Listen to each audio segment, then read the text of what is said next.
America hears Trump in English. I know words. I have the best words. Well, sort of.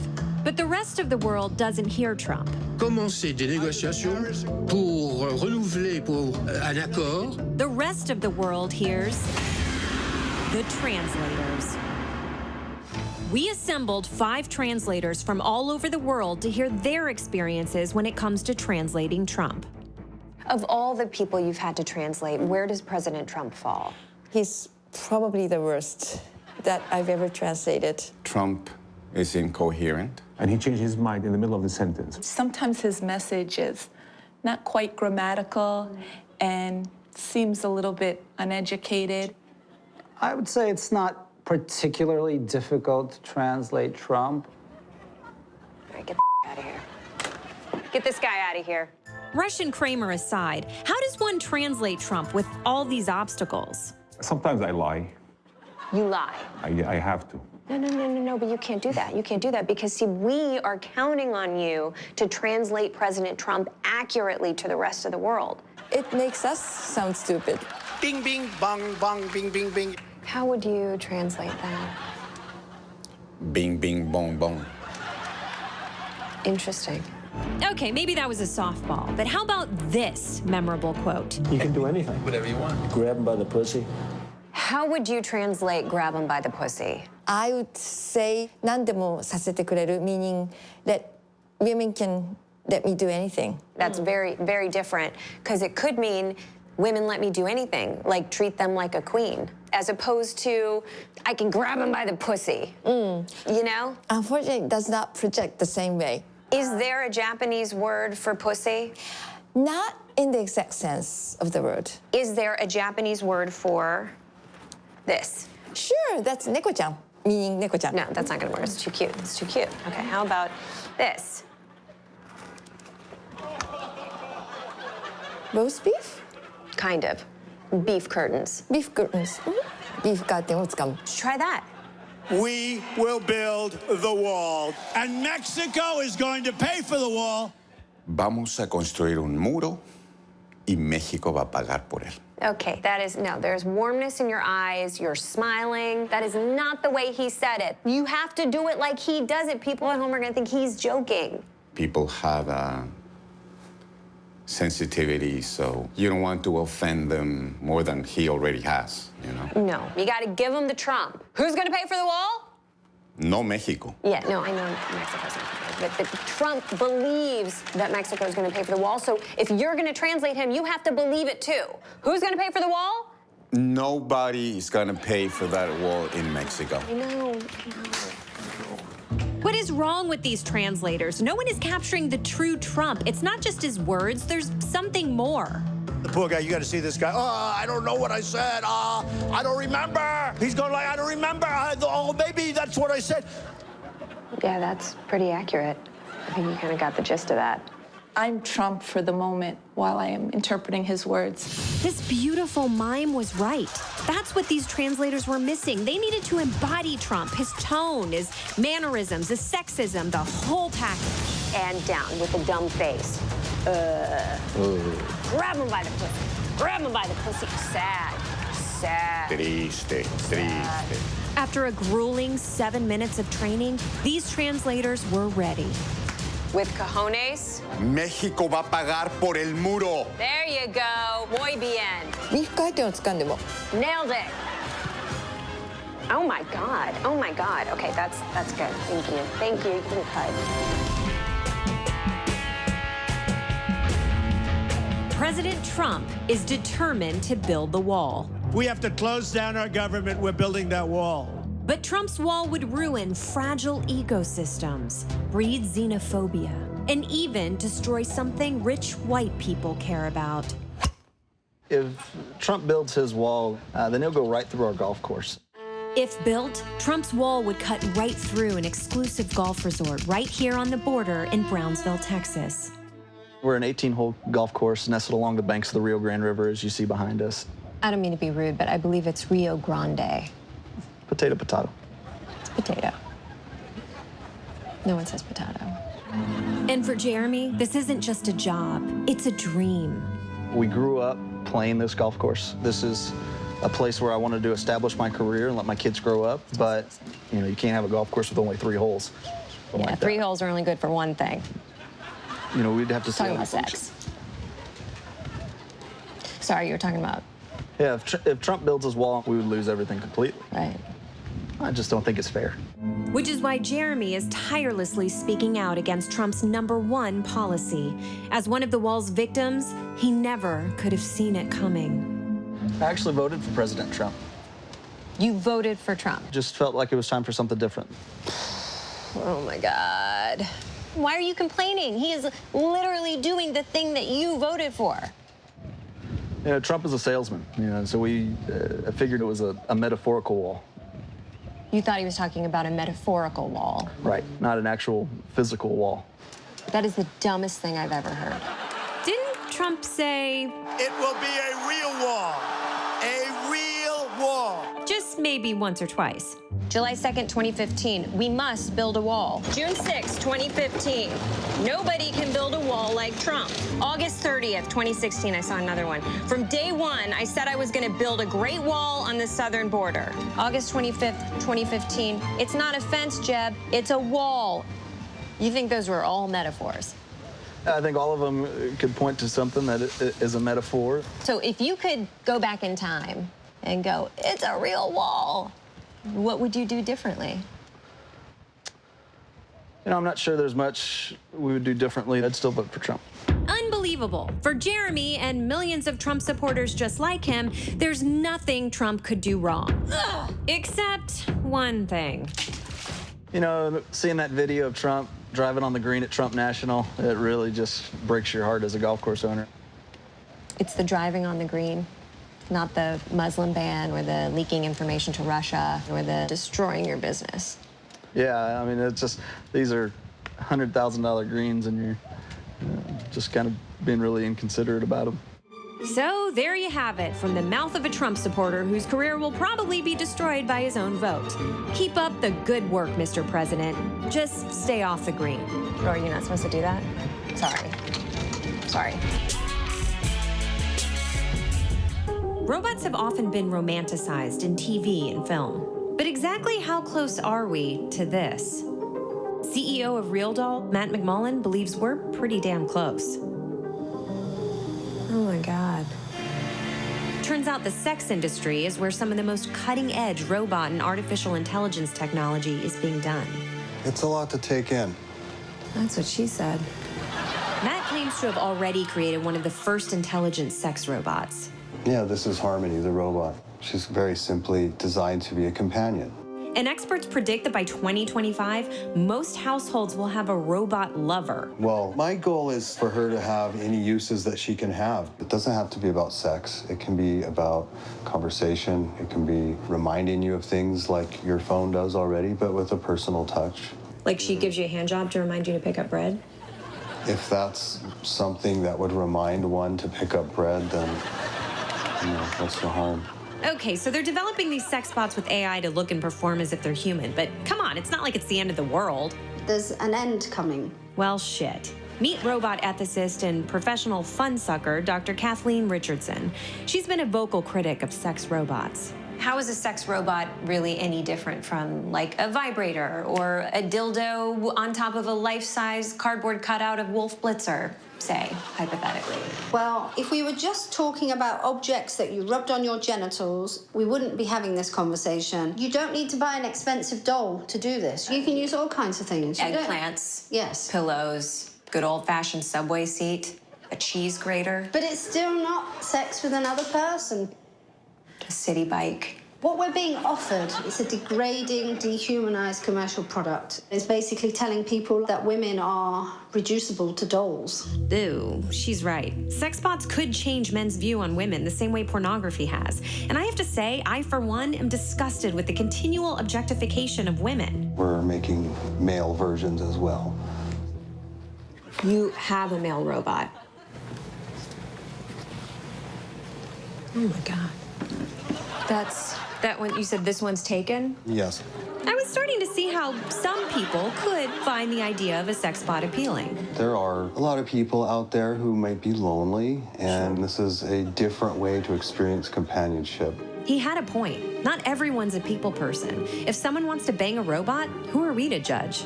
Aren't there some perks to sex robots? Not generally, no. You don't think so? I mean, you can sit on them if you want. You can do those kind of things. Sorry, what else can you do with them? You could tie their hair up in a ponytail if it's got a wig. You can play soft music in the background.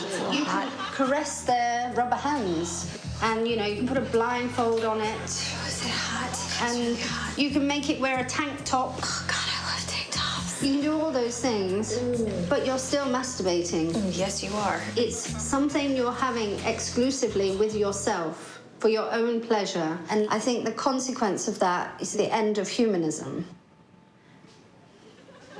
You really know how to be a buzzkill, don't you? End of humanism? Doesn't get any worse than that.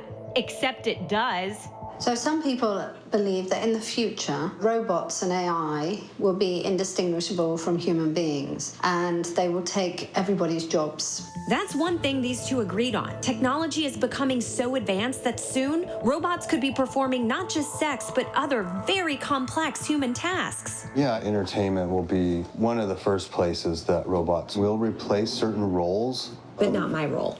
Well, it could happen. Yeah, she can take a dick, but can she tell a dick joke? She can. All right, let's see what the skin job has. If you turn it on, she wakes up. Oh my God. Good morning, darling. I am so happy to see your face. Say hi to the film crew. Hey, wait. Are we on the Daily Show?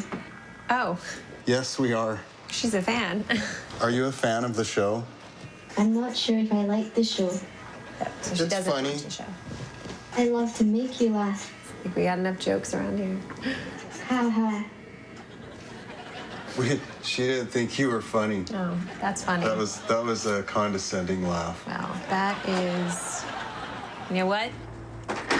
What is happening? First our bedrooms, then our careers? If the lines get too blurred, how will we ever be able to tell the difference? Wait a second. Entertainment will be one of the first places that robots will replace certain roles. Robots will be indistinguishable from human beings. Yeah, she can take a dick, but can she tell a dick joke? She can. That's what she said. Shut down.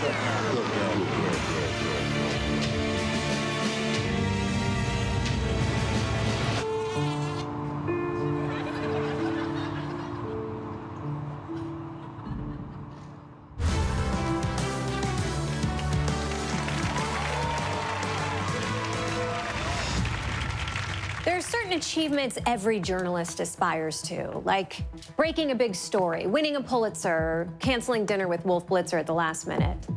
The fun part is waiting outside so you still get to see his face. But the dream for any journalist is landing an interview with the president.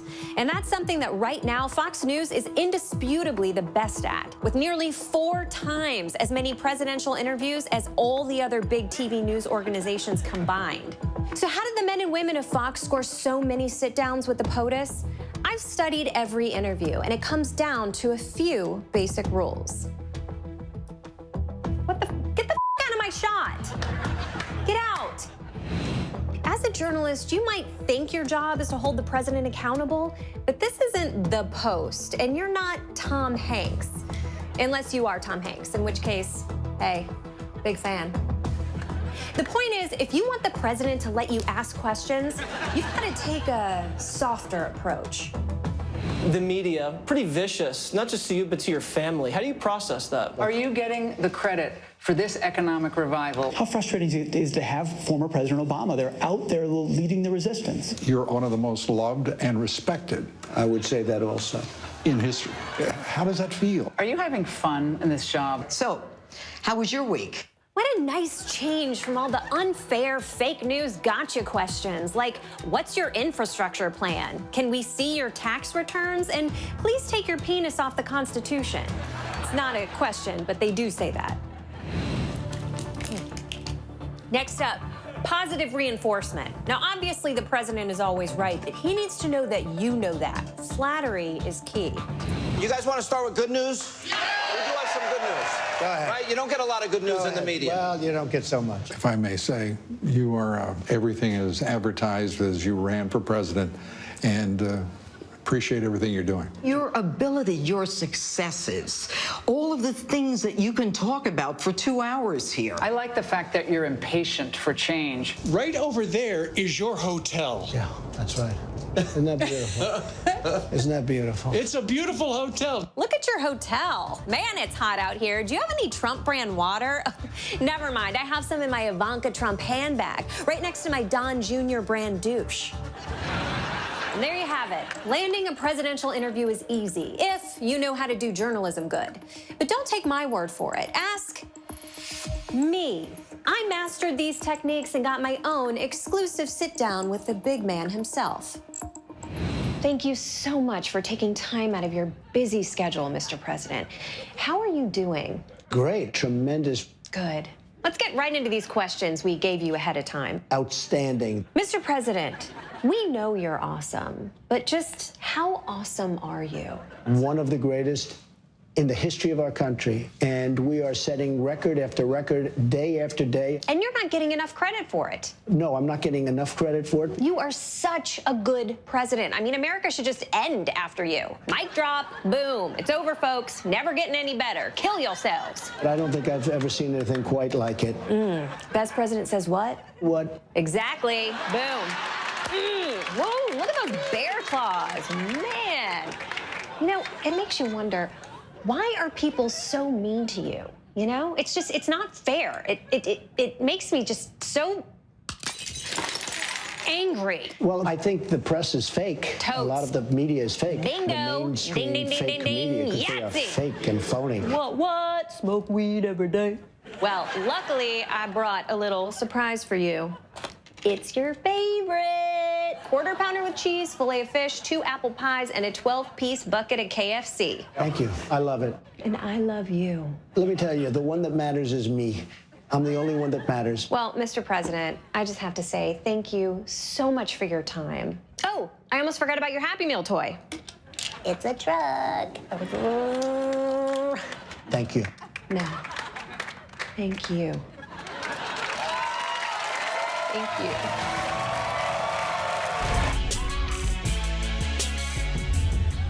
Water. Whether it's smart, sparkling, or secretly vodka, it's all around us. But a new movement believes that just like Trump, we're drinking water all wrong. From Bernie Bros to Silicon Valley, raw water is the health trend of 2018. And leading the movement is the clothing optional founder of Live Water, Mukande Singh. I couldn't wait to see what this raw lifestyle is all about. Oh, you wore clothes. We're not doing... Okay. What exactly is raw water? So raw water is unsterilized, pristine spring water that still has a lot of the healthy probiotics in it. There are probiotics in live water? Like the stuff that Jamie Lee Curtis keeps on pushing? Yeah, this is the healthiest choice for water. Live Water's thousands and thousands of customers agree, even though the mainstream is pretty skeptical. Water is water. It doesn't have probiotics in it. Damn it, close again. Oh, why shouldn't I drink raw water? You could get sick. People going out and drinking from streams is risky. But some might say that raw water is the most pristine water you can drink. It might be, but how do you know what's upstream from it? There might be animals contaminating it or human waste contaminating it. Okay, but what are your qualifications? A doctorate in molecular biology and a master's in public health nutrition. Okay, touche. And Mukande's qualifications? I've studied a lot of yoga and self-meditation and journeying. Okay. Most people in the world would give anything to have a clean water supply. What's wrong with turning on a tap? It's a new idea. I can understand why there might be hesitation, but I recommend people try it. So I agreed to venture deep into the wilderness. So here is our beautiful spring. This is where you get water. You want to try some? Tastes good, huh? Tastes like water. Just say hypothetically, I tried just a little bit of spring water. What's the worst thing that could happen? You could get dysentery, you could get cholera, you could get giardia. The Oregon Trail diseases? Oh, God. All the Oregon Trail diseases and all the new ones that have come since. Someone a bucket? In the end, much like the Oregon Trail, raw water and other anti-science movements will probably forge ahead. But as for me, I feared a different fate.